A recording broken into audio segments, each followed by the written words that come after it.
However, not everything is as bad for the Russians on the international stage as they like to say.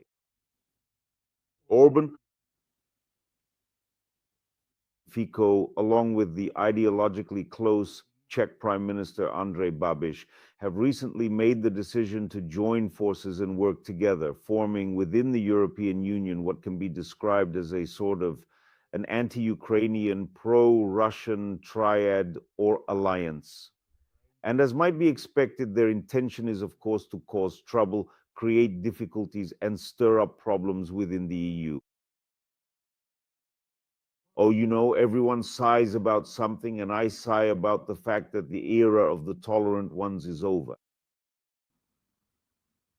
And nowadays, European diplomats are absolutely incapable of stirring up a beautiful intrigue, or of banging three fools' heads together in a spectacularly comic fashion.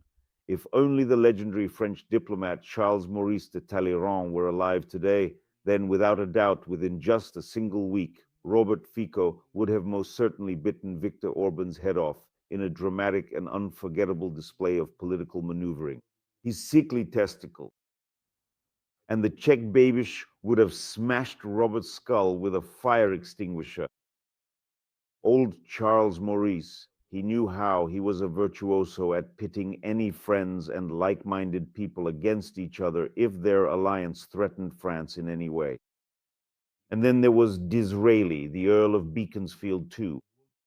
He could, with his words and actions, drive even the very closest of friends to a deadly and tragic duel, and their wives, in despair, to throw themselves from the highest towers.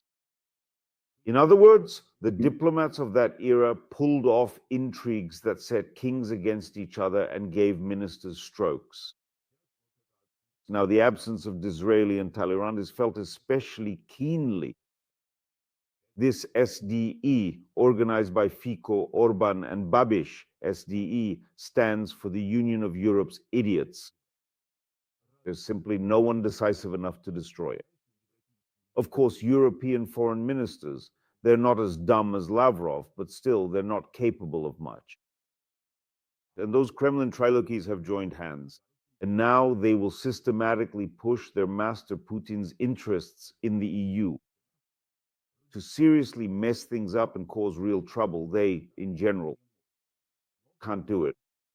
But still, it will be yet another problem to deal with.